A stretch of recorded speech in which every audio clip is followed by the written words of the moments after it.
Good evening, everyone. Kalisperasas. Let us begin by acknowledging the traditional custodians of the land on which we gather today, the Wurundjeri people of the Kulin Nation, and we pay our respects to their elders, past, present, and emerging. I extend that respect to any Aboriginal and Torres Strait Islander peoples here today. Before launching tonight's seminar, let me give you an update of what's happening in the next few weeks. All of the September seminars will be held at the mezzanine level of the Greek Centre, so they're all physical seminars with local or interstate speakers. Next Thursday, we have Sydney-based Michael Alexandratos speaking on The Other Side of the Moon, constructing an anthology of Greek outsider writing. Michael is a young up-and-coming scholar specialising in Rebethica music. Don't forget the upcoming Antipodes Film Festival starting on October the 19th. The program will be out very soon. The tickets can be purchased for the opening night, which will be screened at the Astor, Como, and even the Bourne Palace Cinemas this year. Let's move to tonight's seminar by Dr. John Yiannakis, who joins us from Athens, but he's normally Perth-based, and he has presented our seminar series in the past as well. Let's be speaking on Spiro Michelides, Globalisation and the Demise of a Tobacco Tycoon. As many of the first Greek migrants that arrived in Australia in the 19th and early 20th century, Spiro Michelides hailed from Castellorizo, and Kazis did dominate the Western Australian Greek community in the early decades and were instrumental in the founding of the Greek community. Peter pioneered tobacco production and cigarette manufacturing in the States. At one stage, his vertically integrated company became the third largest tobacco company in Australia. The opening up of the Australian market to multinationals, to greater competition and globalisation eventually led to his firm's demise. Was this demise inevitable? This is one of the topics that the speaker will be examining in tonight's presentation. And a few words about our presenter, Dr. John Yiannakis, who's part Kazi himself. He was born and educated in Perth, and for many years he worked as a research fellow at Curtin and Murdoch Universities. He has published extensively in the field of Greek migration, Greek settlement and adaptation to Western Australia. He has written books and numerous articles pertaining to the development and structure of Perth's Greek community. Enough from me. John, welcome. The floor is yours. Thank you, Nick, and thank you for having us on this series of lectures. So I'm glad to be here. Though, as Nick said, I'm in Greece, so hopefully the connectivity isn't too bad, and the background noise isn't too disturbing. So,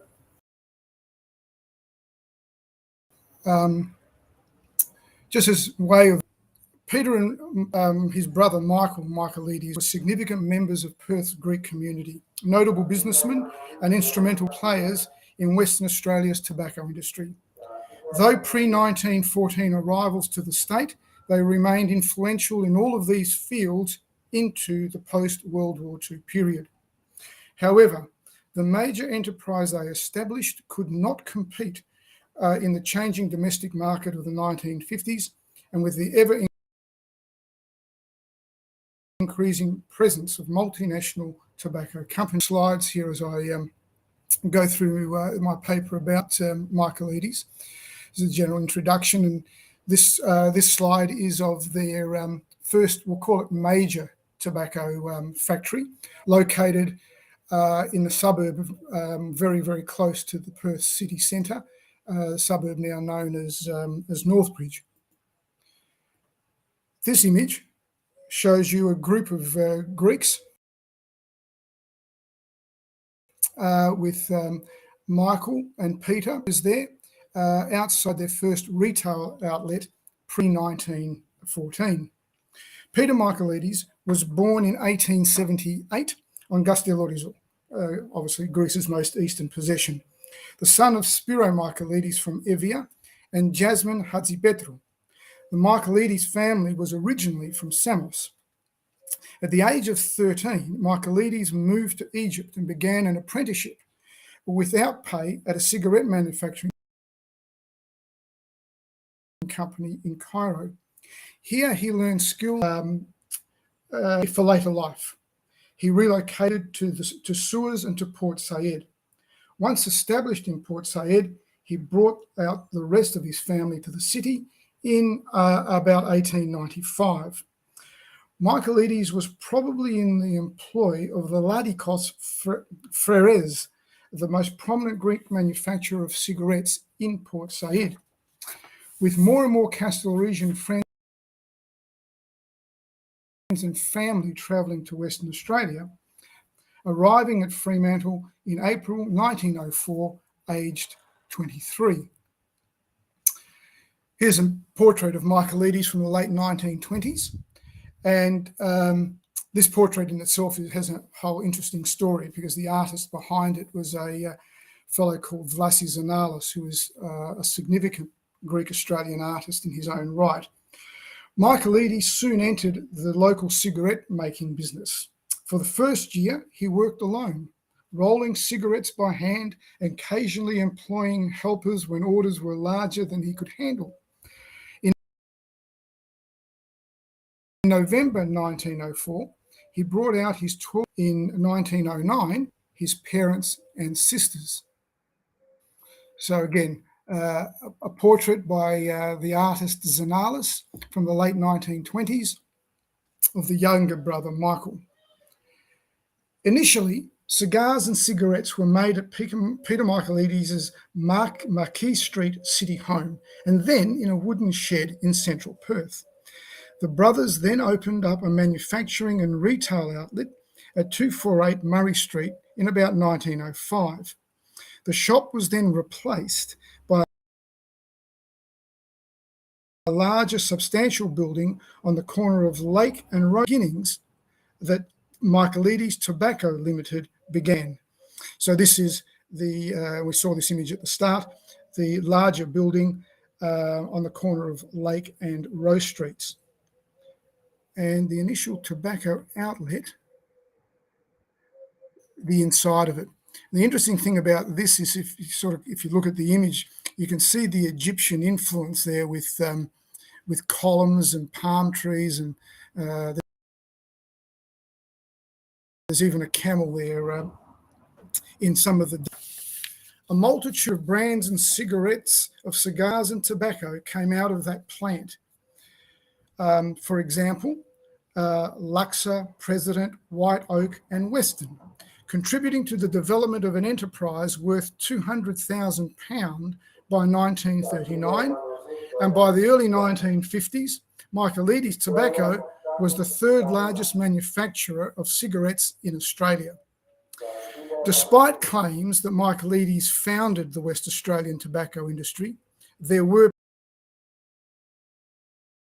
predecessors, including Dixon's Conqueror's biggest local competitor until the Depression, the rival Aberdeen and Abrams.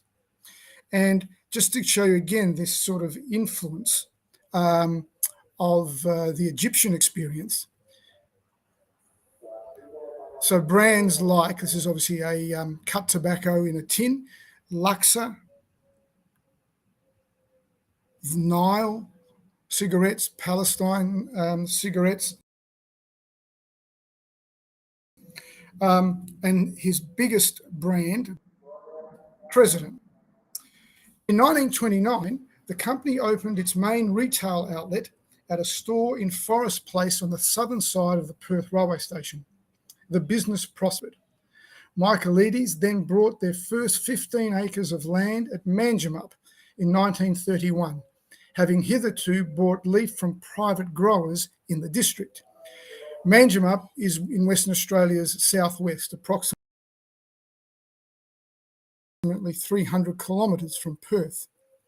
Some 350 acres of tobacco leaf was under cultivation, and by the end of the 1930s, the company was employing about 500 workers at plantations, at the Perth factory, and at their retail outlet.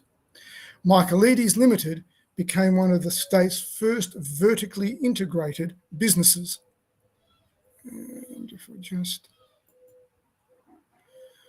And this is in the factory that we saw before, tobacco sorting.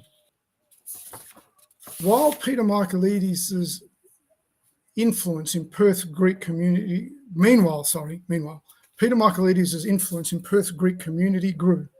His sway was evident by the outbreak of the First World War, when he was appointed French consul in Western Australia, the first of several consular appointments.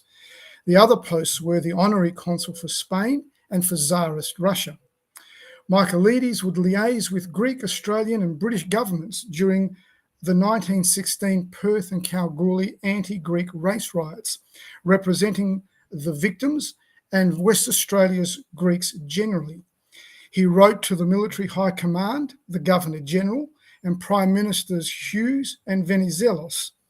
And again, this sort of shows you his capacity, and his competence. And here's an example of a telegram that he sent to the Governor-General of Australia at the time of, well, just after the riots, Sir Ronald Munro Ferguson, in December 1916.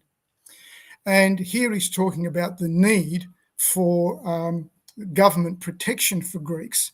You can sort of obviously read this to yourself. And that Greeks have been, treated badly due to the First World War and supposed German, pro-German leanings. And Kalgoorlie, it was particularly bad. The riots were extraordinary. Shops destroyed, places looted, and so on. And he's sort of saying, well, this has happened in Perth on a smaller scale, and it might happen again now, and drastic steps need to be taken. When military intelligence in Melbourne questioned his credentials, the local intelligence officer not only pointed out that he was a pronounced, this is Michelides, was a pronounced Venizelos, also commenting on his assistance in matters relative to the Russian, French and Greek colonies in Australia, but also that Michelides is very well read and a well-informed man, and in many dealings with him, I have never had the slightest cause to suspect his bona fides.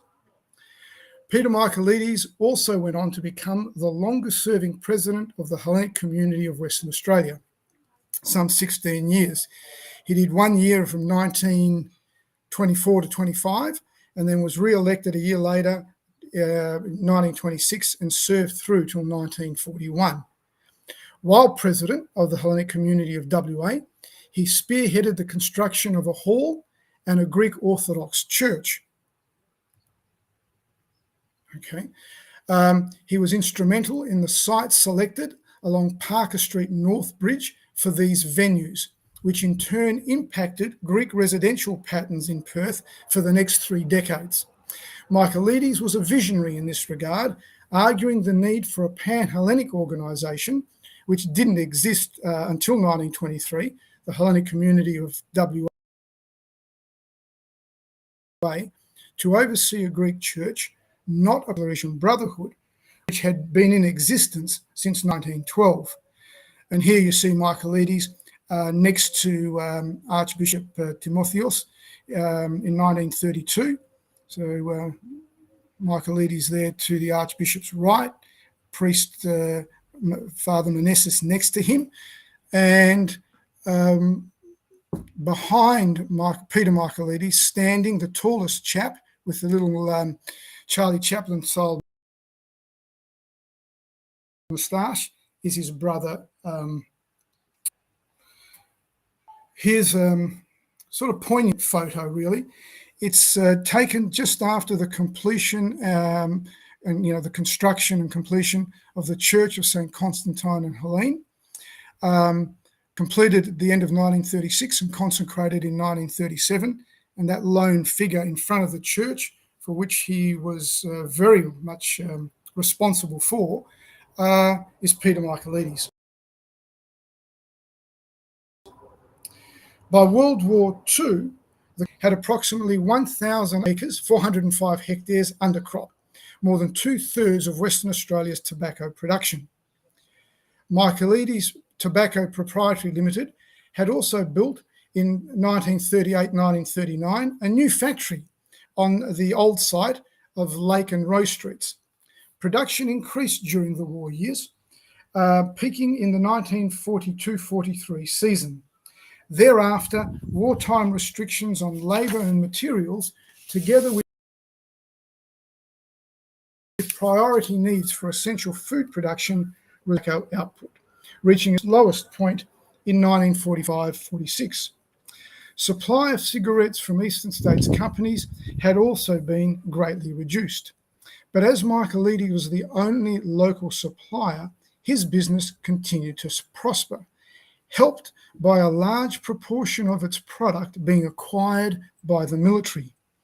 The wartime peak was finally reached again in 1952-53. So those couple of dates are sort of significant there, particularly the latter one, that 3. Within a few years after that, the company was in very serious trouble. Here's obviously a photo of the Michelides administration and staff at their tobacco factory in Perth. And here's a more elderly Peter Michelides checking out part of his tobacco crop at one of his plantations in the early to mid 1950s. The 1940s had seen Michelides Limited a continued enterprise.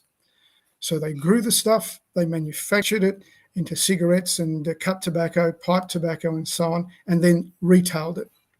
They owned 9 plantations in Manjimup, creating work for 210 employees who harvested over 1 million pounds of tobacco leaf.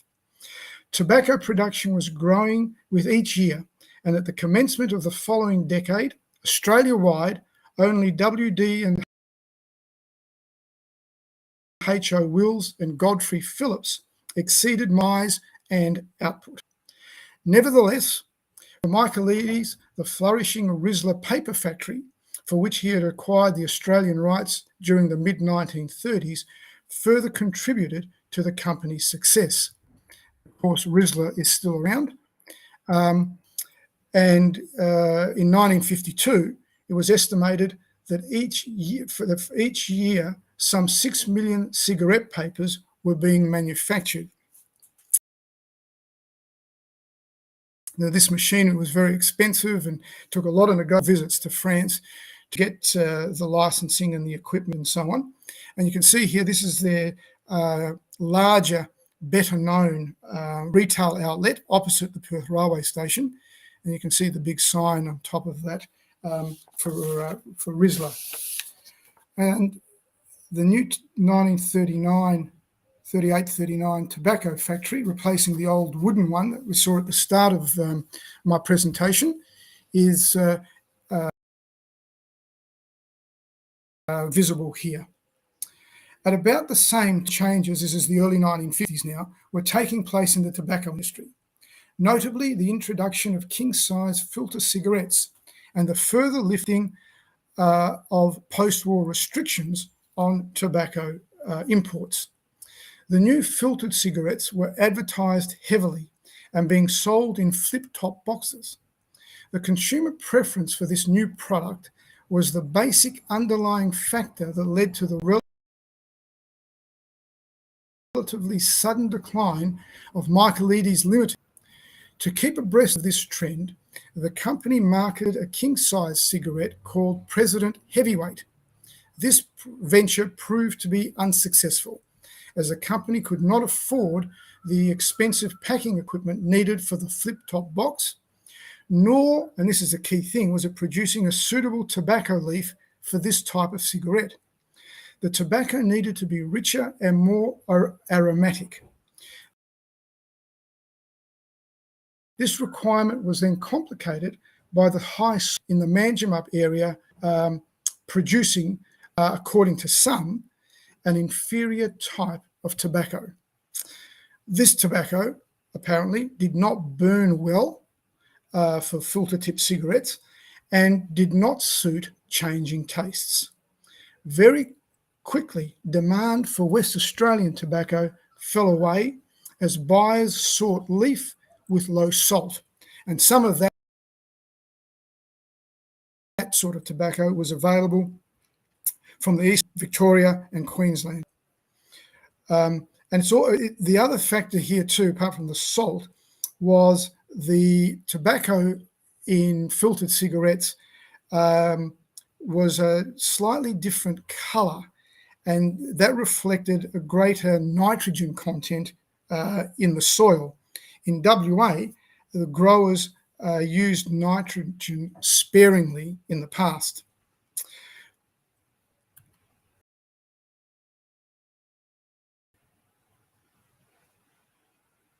Back to the Razzler and the machines being used and women operating these paper machines in the early 50s.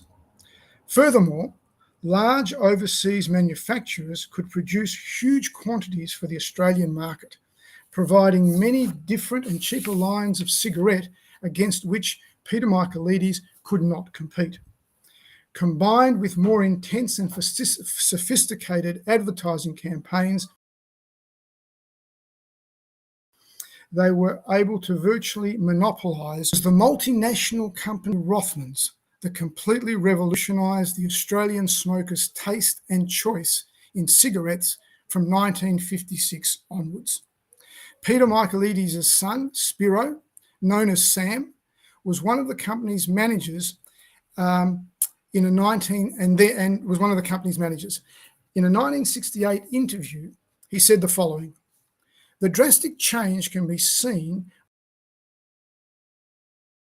when it is realised that within 2 years, smoking fine-cut Virginia tobacco, which is what Michelides produced, to over 90% smoking filter-tipped cigarettes with a heavier mahogany tobacco strand." In the meantime, Peter Michelides and his wife Pearl had received the Order of the Silver Medal of the Greek Red Cross, conferred by King Paul for the work they did for Greece during World War II. As well as being president of the Hellenic Community of Western Australia, the peak Greek organisation in this state, he had also served as president of Brotherhood, the state's oldest Greek regional fraternity.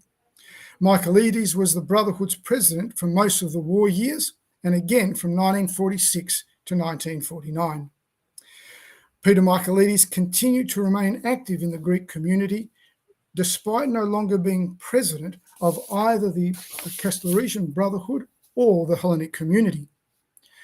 The resignation of H.P. Downing from the position of honorary consul in 1952 saw Peter Michelides receive the post. But his early death in the same year resulted in Peter Michelides taking up the position. Now, this is another interesting sort of area of potential research here. The impact of the untimely death of the younger brother on company management and decisions. Would that have really made any difference to what happened a few years later? Probably not, but we can't be sure. Peter Michelides would then hold the honorary consulship until the time of his death in November 1966, replaced him. So in this photo, and there's only a few slides to go, Nick, we have an image of the Michelides family from the mid-1930s. Obviously, Peter Michelides there, and next to him, as we're looking at it, to the right, is his eldest son, Spiro. Spiro, of course, I've already quoted, known as Sam, and I'll quote him again shortly. This is him now in the process of becoming consul, honorary consul, because of the death of his younger brother. The usual government checks were conducted in receipt of notification from the Royal Greek Legation of Peter Michelides' pending consular appointment. The Commonwealth Investigation Service first investigated Michelides at the behest of the Department of External Affairs, noting in correspondence to ASIO that since Michelides, there was no objection to his appointment. However, Political and personal rivalries with members of the local Greek community saw at least 2 individuals file reports against him. One accused him of defeatist views. Nevertheless, the necessary diplomatic exchanges and protocols between the two governments took place, and Michelides' commission as honorary consul for Greece was confirmed at the end of 1953. Not the last awarded to the aging Michelides. In November 1958, the 80-year-old was bestowed with the Gold Cross Officer of the Royal Order of the Phoenix. The official communique from the Royal Greek Legation to the Department of External Affairs acknowledged that the award was, to quote, in appreciation of the distinguished services rendered by him during the long years of his association with the above Greek consulate and as Greek consul since 1954. It was also noted that Michelides already held the Silver Cross of the Royal Order of George I, was incurring increasing losses. Though new brands such as Sports Club, Minerva and Capri were marketed during the mid-50s, the deficit kept mounting. The overall picture for the entire tobacco industry appeared good in 1957-58, with there still being 180 growers producing 1 million pounds, roughly 470 tonnes of tobacco leaf, earning £500,000 pounds. But companies made prospect for small independent firms like Michelides Limited bleak. Quoting now Spiro Michelides, then the war between Rothmans and Philip Morris started. We got caught in the crossfire as the multinational corporations escalated their output, advertising, and product range to improve market share. End of quote. As a precursor to what lay ahead for the industry, 5 of Michelides' planted in August 1957. At about the same time that Rothmans entered the market, there was cigarettes. Rothmans accentuated this trend because of its better class of cigarette, which I've alluded to. From 1956 to 1961, the number of smokers also increased by 50%. As Rothmans' market share grew, its preference for better grades of tobacco from low-sold Australian growers. There followed a dramatic fall in the manufacturers' purchases of West Australian leaf because of its unsuitability for the new type of cigarette. Okay, so here in this image, pardon me, we see a tobacco truck loading up some tobacco for, and you can see clearly marked on the side of the truck. Again, this is they're being tobacco is ready to be taken to kilns for drying and so on. And this now is in the mid to late 1950s. Prices received for tobacco sold in 1960 were considerably less than what had been paid for the previous year, while operating costs had increased for most farmers during the same period. In 1960 and 1961, large quantities of leaf remained unsold, and the industry came to an end the following year. Some of the growers migrated to the eastern states' tobacco areas, particularly around Shepparton. Many moved to Perth, while others remained in the Manjimup area, transferring to vegetable growing, orchard farming, or similar activities. With all of that, Michelides Limited, who had harvested 1 million pounds of leaf in 1951, had ceased operations by 1959. It was his son Spiro, joint general manager, who made the announcement in 1959 that Michelides had ceased production. Office and sales staff were to be dismissed, while the plant equipment which could produce 23 million cigarettes a month, would remain where it was. The plantations in Manjimup were sold or taken over by other growers in the district, who eventually, within a couple of years themselves, were no longer able to sell tobacco. Those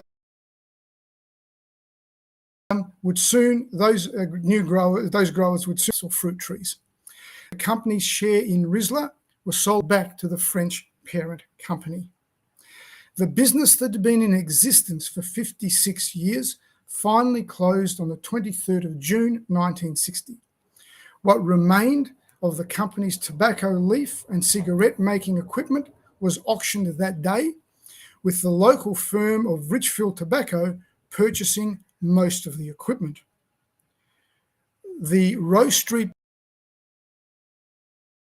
premises, corner of Lake and Rose Street, of Michelides or Peter's Foods, a business that would employ many Greeks and other Southern Europeans in coming years. When Michelides Limited was finally sold up in 1960, an Adelaide firm called Merchants Merrick bought them for £78,000. Michelides retired to his Mounts Bay Road, just click on here, that works, yep, to his Mounts Bay Road home at the foot of Mount Eliza. For those of you that are familiar with Perth, that's at the bottom of Kings Park, where he spent much of his time in his well-known extensive library of volumes written in 7 languages. After his death in 1966, his house was sold and became home for the Japanese consul until it was demolished to make way for a freeway. Michelides was a significant West Australian entrepreneur of Greek heritage, not the first and certainly not the last, but his was the first on such a large scale. Michelides was an enterprise with a local location. Peter Michelides was well known within his own ethnic community and the broader business and political world. Along with his brother Michael, he created a company that brought wealth and prosperity to town, city, state, and country. He helped to establish an agricultural, industrial, and community infrastructure of significant proportions. Furthermore, he contributed much to the welfare and progress of his fellow group, that his contributions to Western Australia were outstanding, and in the case of those to the Hellenic community, long-standing. With the world economy continuing to be more integrated and seamless, the Michelides tobacco experience becomes a more common occurrence for Australian companies. And I leave it there with some of the references that I've used for the paper, and hand it back over to yourself there, Nick. Okay. Thank you, John, for that sort of fascinating presentation. I'll kickstart off the questioning because I do have a few questions for you. Okay. During his business years, did he ever consider importing tobacco from Greece? Because Greece traditionally, has been, tobacco producer and exporter since sort of Ottoman times. Did he ever sort of, was that ever on the table? It was, but there was a problem in terms of imported growing his own. So we're talking here, say, the 1920s. I believe there was a small amount of tobacco imported. Now, I have to, qualify that. It may have been Egyptian, not Greek, but there was, for a time, within, quotas and so on, a smaller amount of imported tobacco. Maybe the fact that he couldn't bring in as much as he would have liked drove him to, need go a local and, solution. Australia was a bit of a economy back then, so that would make sense. And Yes, he was involved also in the 20s with some experimentation with the WA Agricultural Department, to see whether tobacco growing was in fact viable, and they determined that it was. So yeah. At the same time, his business must have peaked at sort of some stage. He was quite a wealthy man. Yes. Did he experiment, or did he have any? Did he try to diversify? Did he have any other sort of business ventures on the side, or was just strictly this vertically integrated tobacco setup? Yeah, look, he was fundamentally focused on the tobacco. His brother Michael dabbled in a few other things, including racing horses and stuff. But no, he was very much focused on tobacco, the family, and the Greek community. Okay. And what happened to that sort of 4,000 book library? Where did That's it end up? a very good question, Nick, because a number of people, and I've actually got a footnote here, a number of people who recall his extensive library, often wondering what happened to the collection. It may be, I presume that a lot of it went to the family, but yeah, I really can't answer that conclusively. Okay. We have a question from one of our listeners, Thanasi Proporis. Spiro Michelides was a devout supporter. How embedded was he politically? Yeah, look, that's an interesting question. He was one of two spokespersons during these riots in 1916, and that in itself is another interesting topic, and how and why all that came about. The other spokesperson was a fellow called John Doskis, and both of them made the case to state and federal governments that the bulk of the Greeks in Western Australia, at least, being islanders, were Venizelists and therefore pro-Entente, pro-British France, rather than pro-German. And he seems to have remained that way through the 1920s. Now, in the 1930s, there seems to have been a bit of a shift in some of his political views, because one of the things that he's criticised for by some of his local Greek, what should we call them, rivals, was that I think I said to you that he was seen as a defeatist, and the reasoning for that argument was that in the late 1930s, he apparently expressed publicly on occasion the fascists in Italy and Germany were reorganizing society, giving it more structure, more order, wasn't necessarily a bad thing. Now, that's not to say, he was certainly not sympathetic to their cause. And during the war, he did a lot of work with the Red Cross, with charities in Greece and so on, fundraising and all that sort of stuff.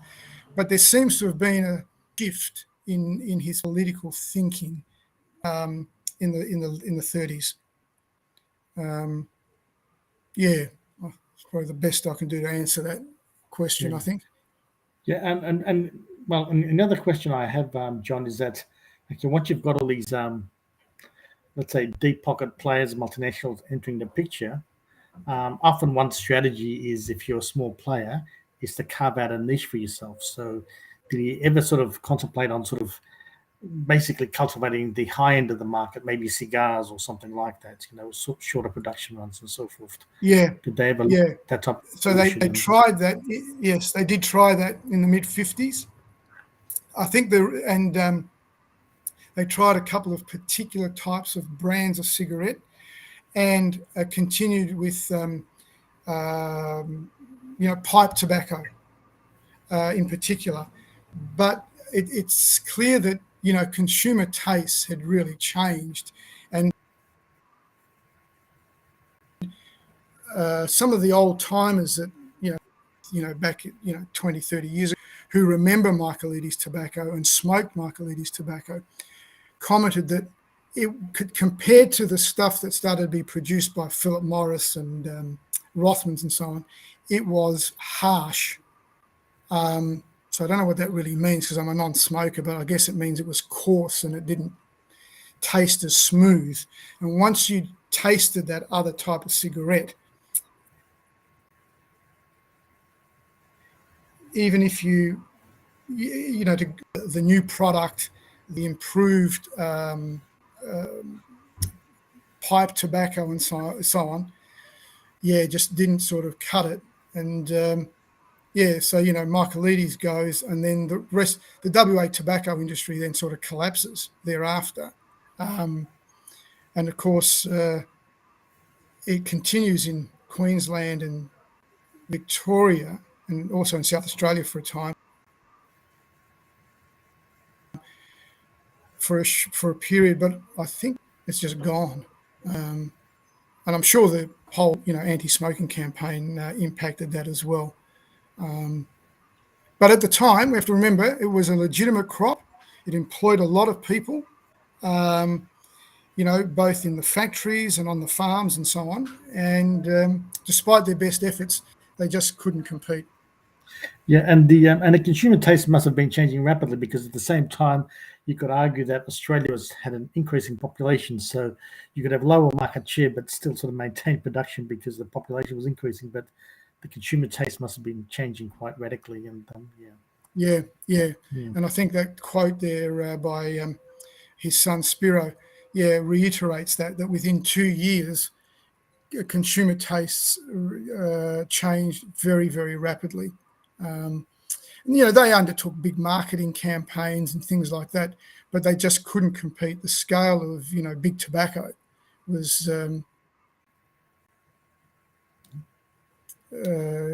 just too much. Okay. I think we might bring proceedings to a close. John, thanks very much for your time, and thank you. Enjoy your stay in Greece and Europe, and hope to see you in Melbourne at the Greek Centre at some stage in the not too distant future. Thank you very much. Thank you, Nick. Thanks for having us, and thanks to people for tuning in. Yeah.